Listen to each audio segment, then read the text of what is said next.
नमस्कार साथियों, स्वागत है आप सभी का पाठशाला में। प्रीलिम्स का एग्ज़ाम दे रहे होंगे आप सभी लोग पीएससी का, और ज्योग्राफी के अंदर में इस टॉपिक से प्रश्न आने ही हैं। तो क्यों ना 10 मिनट के इस पूरे वीडियो में उस क्वेश्चंस जो भी आने वाले हैं उनको टेक कर लिया जाए। टॉपिक का नाम है उष्णकटिबंधीय चक्रवात। आप सभी के सामने लिखा हुआ है ना, भारत में प्राकृतिक खतरे, भारत में प्रमुख चक्रवात। तो आज के सेशन में हम लोग बात करेंगे कि भारत में उष्णकटिबंधीय चक्रवात कहाँ आते हैं, उनकी उत्पत्ति का कारण क्या है, विशेषता क्या होती है। मेंस के दृष्टिकोण से बात नहीं करेंगे, परंतु फिर भी कई सारी बातें यहाँ पर से कवर हो जाएंगी। उनका नामकरण कैसे होता है, और भारत के अंदर में सबसे महत्वपूर्ण चीज़ जो आपको रट के जाना है वो है ये जो आज क्लास में मैं आपको लिस्ट बता रहा हूँ, जो आपको कहीं बाकी जगह पर एक संगठित रूप से नहीं देखने मिलेगी। ठीक है, तो पहले ही यक्ष प्रश्न है, सर ये चक्रवात क्या होता है। अगर मेंस के दृष्टिकोण से बात करें तो चक्रवात वास्तव में लो प्रेशर निम्न वायुदापक केंद्र होते हैं। और देखो आसपास ही जो मैंने गोल गोल रेखाएं बनाई हैं, तो गोल गोल रानी इतना इतना पानी वास्तव में है आइसोबार्स। क्या है? समदाब रेखाएं। समदाब रेखाएं जैसे जैसे बाहर की तरफ आप देख पा रहे हो, तो अंदर लो प्रेशर है तो बाहर की तरफ क्या होगा? High pressure. लो प्रेशर और हाई प्रेशर, ये जो डिफरेंस होता है ना, इसको ज्योग्राफी की भाषा में कहते हैं वायुदाब प्रवणता। इंग्लिश में क्या कहा जाता है? Atmospheric gradient. याद रखना, बड़ा जरूरी शब्द है। तो लो प्रेशर और हाई प्रेशर का ये जो अंतर है ना, वायुदाब जो प्रवणता है ना, यही चीज है जो जिम्मेदार होती है किसको उत्पन्न करने के लिए? पवनों को उत्पन्न करने के लिए, हवा को उत्पन्न करने के लिए। तो भैया हाई प्रेशर से लो प्रेशर की तरफ हवा चलना चालू हो जाएगी, आप सभी को पता है। परंतु एक और बल कार्यकारी होता है चक्रवात में, उसका नाम है कोरियोलिस बल। ये बोलती नहीं तुम सीधे मत चलना, तुम्हें ना मुड़ के चलना, डिस्ट्रैक्ट कर देती है। तो जो हवाएं हाई प्रेशर से लो प्रेशर की तरफ आना चाहती हैं, सीधे नहीं आती, वो कुछ मात्रा में से घूम कर आती हैं, चक्रीय रूप में आती हैं। तो केंद्र की ओर चक्रीय रूप में गमन करने वाली इन्हीं हवाओं के जो फिनोमेना बन रहा है, संरचना बन रही है, इसी को अपन साइक्लोन्स कहते हैं या चक्रवात कहते हैं। क्लैरिटी इस वाली जगह पर। अब दुनिया में भैया दो प्रकार के चक्रवात हैं। हाँ, कौन कौन से बल काम कर रहे हैं ये भी सुन लो, यहां पर लिख के रखा है। वायुदाब प्रवणता बल, कोरियोलिस बल, इवन अभिकेंद्री बल, ये चक्रवातों की उत्पत्ति के लिए मेन है। मेंस में इन तीनों के बारे में चर्चा करेंगे डिटेल में, अभी ध्यान देखिएगा। कौन कौन से दो चक्रवात हैं सर दुनिया में? एक तो आपके सामने लिखा ही हुआ है उष्णकटिबंधीय चक्रवात, क्योंकि भारत का संबंध भी उष्णकटिबंधीय क्षेत्र से ही है, तो भारत पर यही प्रभाव डाल रहा होगा। सर इसके अलावा दूसरा कौन सा चक्रवात होता है? दूसरे चक्रवात का नाम है शीतोष्ण कटिबंधीय चक्रवात। कौन सा चक्रवात है? टेम्परेट साइक्लोन इसको इंग्लिश में कहते हैं। सर ये प्रभाव कहां पर डालता है? तो ये प्रभाव लगभग 45 से 65 डिग्री नॉर्थ साउथ या 40 से 60 डिग्री नॉर्थ साउथ पर प्रभाव डालता होगा। एग्जाम्पल के लिए अगर आपको सामने इसको मैं थोड़ा सा विस्तारित करूं तो देखने मिल रहा होगा आपको कि कर्क रेखा और मकर रेखा, tropic of cancer and capricorn के मध्य में जो चक्रवात आ रहे होते हैं, इन्हीं को अपन उष्णकटिबंधीय चक्रवात कहते हैं। जो इनके बाहर आ रहे होंगे आर्कटिक सर्कल के इधर, अंटार्कटिक सर्कल के अंदर में, उनको अपन शीतोष्णकटिबंधीय चक्रवात कहते हैं। जब मैं यूपीएससी के स्तर पर चक्रवात को पढ़ाऊंगा तो इन दोनों का डिफरेंस बताऊंगा। पीएससी में शीतोष्णकटिबंधीय चक्रवात काम का नहीं है।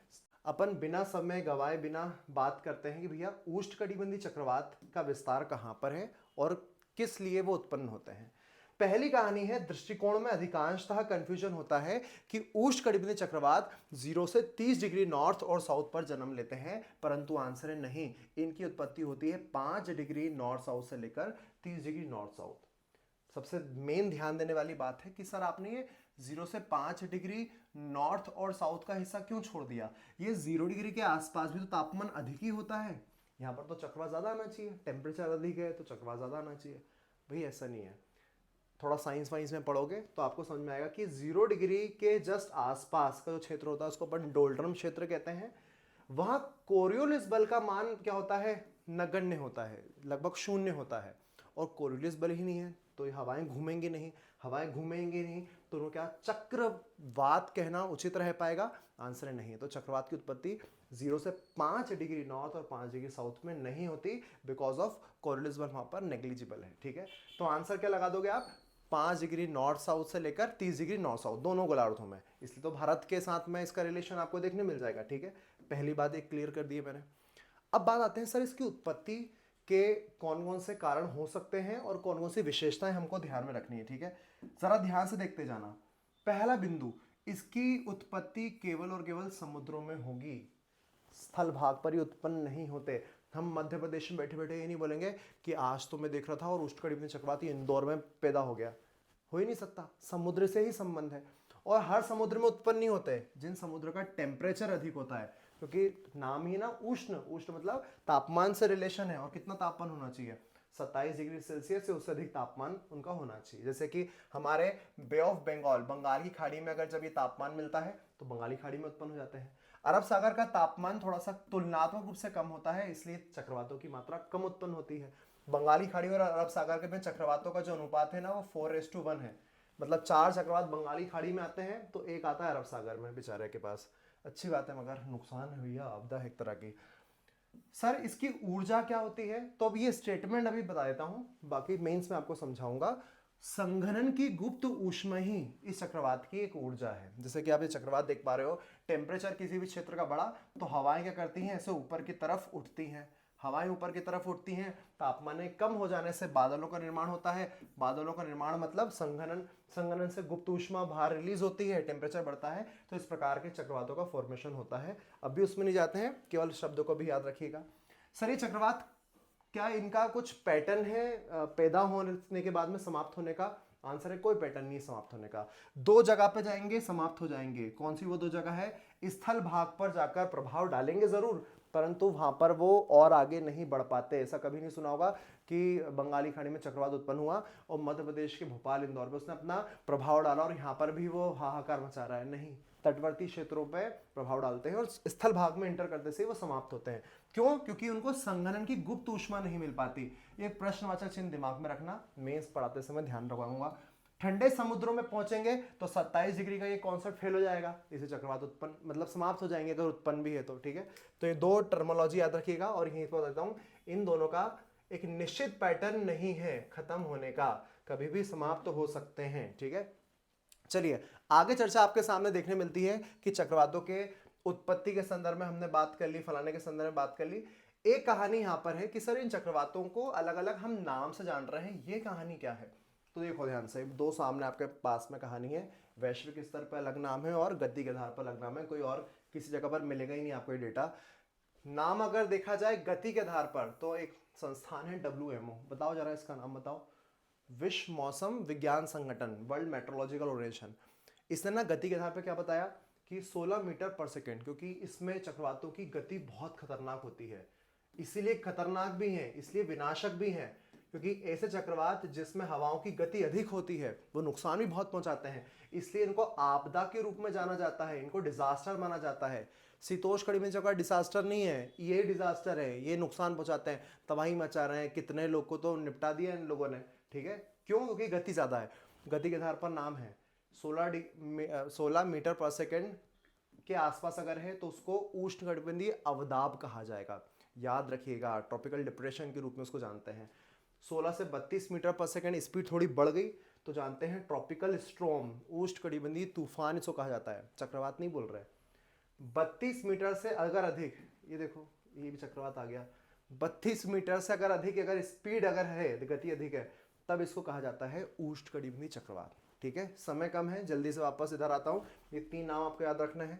अब विश्व के स्तर पर है ना, इनको फिक्स एक नाम भी दे दिया गया। दुनिया में इतनी बार आते हैं, इतना नुकसान पहुंचाते हैं क्या नाम ही रख दो, तो यही ऐसा। ठीक है, तो कौन कौन सी जगह पे कौन कौन से नाम है? मेक्सिको की खाड़ी, जब आप नॉर्थ अमेरिका के यहाँ पर जाते हैं तो ये मेक्सिको देश है ना, मेक्सिको के पास में मेक्सिको की खाड़ी है, गल्फ ऑफ मेक्सिको। यहाँ पर जो चक्रवात आते हैं इनको कहते हैं हरिकेन। क्या बोलते हैं? हरिकेन। भगवान का नाम है, इसमें ले लो आप लोग भी, थोड़ा जीवन धन्य हो जाएगा, मगर ये भगवान के का नाम पे नहीं रखा है, इनका नाम है ना हरिकेन। इसको ट्विस्टर भी कहा जाता है। यूपीएससी में भी क्वेश्चन आया था ट्विस्टर के बारे में बताओ, तो वास्तव में वो उसी चक्रवात के बारे में अभी हाल इसी बार का मेंस का क्वेश्चन है। ठीक है, तो इसके बारे में बात की जा रही है। ठीक है, अब मेन कहानी है, ये जापान वाली जगह पर और चीन वाली जगह पर भी इसको दो अलग अलग नामों से जाना जाता है। जैसे कि आपने सुना होगा, चीन के तरफ में इसको कहते हैं टाइफून। क्या बोलते हैं? टाइफून कहा जाता है। और जापान की तरफ में इनको जाना जाता है टाइफू के नाम से। क्या बोलते हैं? जापान के पास में टाइफू और चीन के पास में इनको बोलते हैं टाइफून। आपने देखा होगा जब वो कराटे वराटे करते तब ऐसे टाइफून टाइफून नाम आते हैं। ठीक है, याद रखना। ऑस्ट्रेलिया में जो प्रभाव डालते हैं इनको कहते हैं विली विलीज। क्या बोलते हैं? Willie villis. सर बिल्ली बिल्ली है तो कुत्ता कुत्ता भी होगा क्या? नहीं है, विली विली है, बिल्ली बिल्ली नहीं है। ठीक है, तो विली विली, टाइफू, टाइफून, हरिकेन, इनका संबंध उष्णकटिबंधीय चक्रवातों के साथ में है जो वैश्विक स्तर पर फैले हुए हैं। इतनी कहानी समझ में। अब बात निकल के सामने आती है एक सबसे प्रमुख बात कि सर हिंद महासागर में भी तो हमने नाम सुने हैं, हमने नाम सुना है सर हुदहुद चक्रवात आया, हमने नाम सुना अभी फेंजल चक्रवात आया, हमने सुना रेमल चक्रवात आया। ये कौन नाम रख रहा है, कैसे नाम रखे जा रहे हैं? 2 मिनट में सुन लो, बहुत ज़्यादा डेप्थ में भी नहीं जा रहा हूँ। आप सभी को एक बात कहानी पता है कि नाम तो जरूर भैया नामकरण तो होना चाहिए। हम सभी का नाम एक ही होता, लव लवी होता, तो अपन दोनों में अंतर क्या होता, मतलब आप सभी और मेरे में? तो भैया नामकरण तो अलग अलग होना चाहिए पहचान के लिए। तो कहानी समझना आप बस। WMO ने 1972 में एक पैनल बनाया, PTC, panel on tropical cyclone. इसने बड़ा अच्छा काम करा, दुनिया भर में अलग अलग जगह पे नामकरण की व्यवस्था दी। इसको ध्यान में आ रहा है हिंद महासागर भी तो है। तो सन 2000 में इसने ओमान के आसपास में बैठक करी थी और हिंद महासागर में चक्रवातों का नामकरण कैसे किया जाए उसकी प्रणाली को डिसाइड किया। और इंडिया के साथ में जो रिलेशन है वो हिंद महासागर का है। हमें क्या मतलब आर्कटिक ओशियन का, अटलांटिक ओशियन का, पैसिफिक ओशियन का, दक्षिणी चीन सागर का, हमें तो अपने वाले से मतलब है, अपने वाले से मतलब इस वाली कहानी पे, ठीक है। 2004 में, नहीं तो लड़कियां गलत समझ जाएंगी, 2004 में ये नामकरण की व्यवस्था फिर क्या जाती है, प्रारंभ हो जाती है। क्या प्रणाली है, क्या मेथड है, इसको भी ध्यान सुन लो। एक समिति है, समिति का नाम याद रखेगा, RSMC, regional specific meteorological committee, क्षेत्रीय विशिष्ट मौसम विज्ञान समिति। यही समिति है जो हिंद महासागर में आने वाले चक्रवातों का नामकरण करती है, ठीक है। इसमें कितने देश शामिल हैं? इसमें 13 हिंद महासागर के संबंधित देश शामिल हैं, जैसे कि भारत हो गया, पाकिस्तान भी इसमें है, श्रीलंका, मालदीव, बांग्लादेश आपके सामने है, म्यांमार, थाईलैंड भी है, यहाँ पर ईरान भी आता है, इसमें ओमान, यमन भी आते हैं, इसमें कतर भी आता है, इसमें सऊदी अरब आता है, इसमें UAE आता है। ऐसे 13 देश इसमें शामिल हैं, ठीक है। और ये RSMC को हेड कौन करता है? तो हमारा ही एक संस्थान है ना, IMD, इंडियन मेट्रोलॉजिकल डिपार्टमेंट। इसकी बात भी एक बात याद रख लो, बड़ी काम की चीज़ है क्या, कि IMD पृथ्वी और विज्ञान मंत्रालय के अंतर्गत काम करता है, ठीक है। अर्थ साइंस मिनिस्ट्री के अंतर्गत में इसका हेडक्वार्टर कहाँ पर है? दिल्ली में है। और इसकी स्थापना कब की गई थी? 1875 में की गई थी। भारत में मौसम पूर्वानुमान के लिए IMD ही महत्वपूर्ण भूमिका निभाता है। अरे आसपास के 13 देश तो पड़ोसी देश तो गरीब है, उनके पास कुछ है तो है ही नहीं। उपग्रह हम किसके पास है? भारत के पास है। तो मेन जो RSMC को हेड कर रहा है वो कौन कर रहा है? यही IMD कर रहा है। अभी प्रणाली क्या है? तो प्रणाली अल्फाबेटिकली ऑर्डर और रोटेशन मेथड को आधार बना के नामकरण की प्रणाली होती है। वो मैं किसी और वीडियो में आपको बताऊंगा। तो ध्यान रखना, ये केवल प्रीलिम्स के दृष्टिकोण से आपको काम में बात आ जाएंगी। अब सबसे महत्वपूर्ण बात, रट लेना, मतलब रट लेना जो मैं बताने जा रहा हूं, जो चक्रवातों की प्रमुख लिस्ट है, यहीं से एक प्रश्न बनने की संभावना हो जाएगी। और 3 स्टार लगा लीजिएगा इन जो बातों को मैं बहुत ध्यान से बताऊं, ठीक है। मैं कलर चेंज कर लेता हूं, कलरफुल मेरा ये मामला हो जाएगा तो मजा जाएगा, ठीक है। तो पहला चक्रवात आपके सामने 15 चक्रवातों के नाम बताऊंगा, 15-20 चक्रवात। तो उनमें से एक आध तो फंसना चाहिए कायदे से। आयोग वाले अगर देख रहे हो तो बना देना यार, मेरा भला हो जाएगा। ऐसा कुछ नहीं होता। भोला चक्रवात, भोला चक्रवात बड़ा भोला नहीं था, कम से कम 3 से 5 लाख को प्रभावित इसने लोगों को इसने किया। कब आया था? तो सन 1970 में इसने प्रभाव डाला। कहाँ प्रभाव डाला बहुत जरूरी है, क्षेत्र याद रखना है, सन भले याद ना रहे। इसने बांग्लादेश और वेस्ट बंगाल में प्रभाव डाला। अब एक चीज यहीं से डिफरेंशिएट करना चालू कर देना कि कुछ चक्रवात होते हैं जो अरब सागर में उत्पन्न होते हैं, अरब सागर में कम ही चक्रवात उत्पन्न होते हैं और ये अनिवार्य हो जाएंगे, इनको तो अलग से रट ही लेना। और अधिकांश चक्रवात बे ऑफ बंगाल में उत्पन्न होते हैं। सर कैसे पता चलेगा? इन क्षेत्रों के आधार पर आप इसको अनुमान लगा सकते हो। बंगाली खाड़ी में चक्रवात उत्पन्न हो रहा है, तभी तो वेस्ट बंगाल को, बांग्लादेश को प्रभाव डालेगा। जैसे कि अभी बाद में एक चक्रवात बताऊंगा आंध्र प्रदेश को, तो वह अरब सागर का तो नहीं होगा। तो ऐसा अनुमान आप लगाते जाइएगा, ठीक है। चलिए, दूसरे चक्रवात का नाम है सुपर साइक्लोन BOB-01, ठीक है। 1990 में ही आता है। प्रभाव कहाँ डालता है? आंध्र प्रदेश में प्रभाव डालता है। मतलब किस कैटेगरी का होगा? बंगाली खाड़ी के लिए होगा। ओडिशा चक्रवात नाम ही संबंधित है, बहुत खतरनाक चक्रवात था, बहुत नुकसान पहुंचाया था 1999 में। ऐसा बोला जाता है कि पूरे इस सदी का एक खतरनाक चक्रवात के रूप में से 10,000 लोग सीधे सीधे तौर पे मर गए थे। उड़ीसा को प्रभाव किया था। किसके द्वारा होगा? बंगाली खाड़ी वाला होगा। चक्रवात प्यार, ओए राजू प्यार ना करियो, करियो दिल टूट जाता है। ये कौन बता रहा है? ये चक्रवात का मेरा टॉपिक बता रहा है कि 2005 में आया और कने कितने लोग को, लगभग 65 लोग को इसने निपटा ही दिया था। तो अगर आप नहीं निपटना चाहते हैं तो कृपया इन चीज़ों से दूर रहें, कर लेना मगर एग्जाम के बाद। ठीक है, कहाँ पर प्रभाव डाला? आंध्र प्रदेश, उड़ीसा, ये भी बंगाली खाड़ी का चक्रवात है। ठीक है, नेक्स्ट अगर बात की जाए तो चक्रवात है निशा। निशा मतलब होता है रात। कब आया था? दिन में भी आया था, ऐसा कुछ नहीं कि रात में ही आएगा। 2008 में प्रभाव डाला। प्रभाव कहाँ डाला? तमिलनाडु और श्रीलंका। मतलब वापस से वही कहानी, बंगाल की खाड़ी के लिए वाला है कि अरब सागर वाला है, तो ये बंगाली खाड़ी वाला ही होगा। चक्रवात फ्यान, ठीक है, इसने भारत और श्रीलंका के दक्षिण पश्चिमी हिस्सों पर प्रभाव डाला था। मतलब ये अरब सागर के पास में तापमान के बढ़ने से एक तूफानी घटना देखने मिली थी, 2009 में आपके सामने हुई थी। इसका संबंध कहां से था? अरब सागर की तरफ से था। ठीक है, चक्रवात नीलम 2012 में आया, तमिलनाडु को प्रभाव डाला, मतलब बंगाल की खाड़ी का चक्रवात है। ठीक है, चक्रवात हुदहुद 2014 में उत्पन्न होता है, आंध्र प्रदेश को नुकसान पहुंचाता है, मतलब बंगाल की खाड़ी वाला चक्रवात है। चक्रवात फानी 2019 में आता है, कहां पर प्रभाव डालता है? उड़ीसा को प्रभाव डालता है, मतलब बंगाल की खाड़ी वाला चक्रवात है। कहानी वही है, आपको बस ध्यान रखना है। ठीक है, चक्रवात अम्फान, ये लॉकडाउन कोरोना के आसपास में आया था 2020 में, भारत और बांग्लादेश को इसने प्रभाव डाला था, मतलब ये भी बंगाल की खाड़ी वाला चक्रवात है। ठीक, अब यहाँ से 2 मिनट के लिए बहुत ज्यादा फोकस बढ़ा लीजिएगा, क्वेश्चन आने की संभावना इस वाली जगह से है ही है। कौन सा चक्रवात है आप सभी के सामने? सबसे पहले ऊपर लिखा हुआ है, इसका नाम है चक्रवात ताउते। क्वेश्चन बनने की संभावना है और आया भी होगा कहीं ना कहीं। 2021 में चक्रवात प्रभाव डालता है, कहां पर? केरल, कर्नाटक और गोवा। आपको ये शब्द दिख रहे होंगे, पश्चिमी भारत के हैं, अर्थात ये चक्रवात बंगाली खाड़ी का तो नहीं होगा, कहाँ का होगा? अरब सागर का होगा। इससे 3 स्टार लगा लीजिएगा। इसका नामकरण किसने किया था? म्यांमार ने किया था। अर्थ क्या होता है? छिपकली होता है। ये एक्स्ट्रा जानकारी आपके सामने है। चक्रवात यास 2021 में आता है, उड़ीसा और वेस्ट बंगाल को प्रभाव डालता है, मतलब किस कैटेगरी का होगा? बे ऑफ बंगाल कैटेगरी का होगा।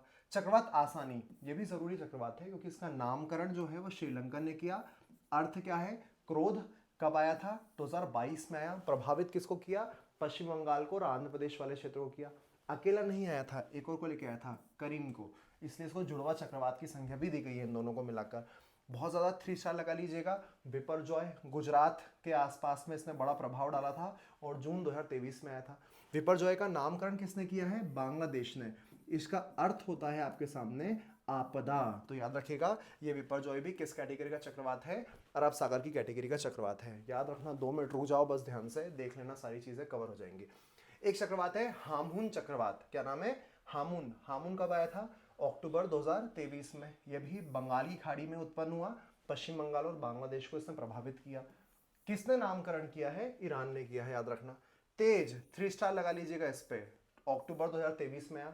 नाम से ही समझ में आ रहा होगा कि भारत ने नाम रखा है भैया, तेज, अग्नि, ये वो अपन रखते हैं। अरब सागर के अंदर में ये अपना प्रभाव डालता है, मतलब उसी जगह पर ही उत्पन्न हुआ था, दक्षिण पश्चिम अरब सागर में। नामकरण किसने किया है भैया? भारत ने। मिघली एक चक्रवात है, नॉर्मली याद रख लीजिएगा, 23 में आया था, बांग्लादेश पे इसने अपना प्रभाव डाला था और नामकरण किया था किसने? मालदीप ने। मिचोंग चक्रवात, ये बड़ा जरूरी है, दिसंबर 2023 में आया था, वो प्रभाव करता है तमिलनाडु, आंध्र प्रदेश को।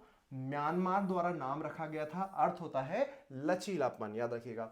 रेमल चक्रवात 2023 की जगह पर रेमल चक्रवात आता है 2024 में, मई के आसपास में। ठीक है, बड़ा फेमस नाम था क्योंकि ये नाम ओमान ने दिया था और इसका अर्थ होता है रेत। प्रभाव डालता है वही आपकी बंगाली खाड़ी में उत्पन्न हुआ, पश्चिम बंगाल और बांग्लादेश में।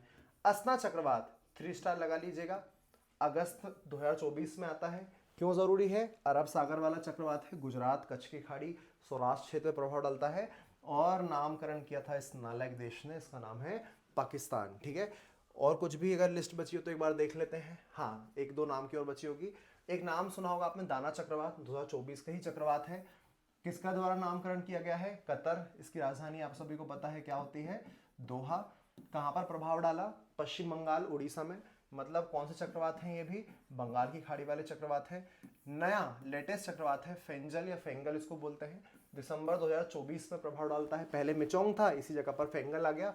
तमिलनाडु पुडुचेरी में प्रभाव डाल रहा है। नामकरण किसने करा? सऊदी अरब ने करा। तो कुल मिलाके मैंने 10-15 चक्रवात के नाम आपको बताए हैं। प्रश्न बनना है तो उनमें से बन जाएंगे। थोड़ा सा डेप्थ में प्रश्न बनना है तो पहले वाले पोर्शन से बन जाएंगे, ठीक है। आपको सभी जानकारी अगर अच्छी लगी हो तो इस पूरे वीडियो को, पाठशाला के इस वीडियो को लाइक कर दीजिए, शेयर कर दीजिए अपने दोस्तों को जो एग्ज़ाम देने जा रहे हैं, उनको थोड़ा चक्रवात पे अगर कन्फ्यूजन होता है तो, और कुछ कन्फ्यूजन है तो डाउट पूछ लो, मैं आपको उसका डाउट सॉल्व कर दूंगा।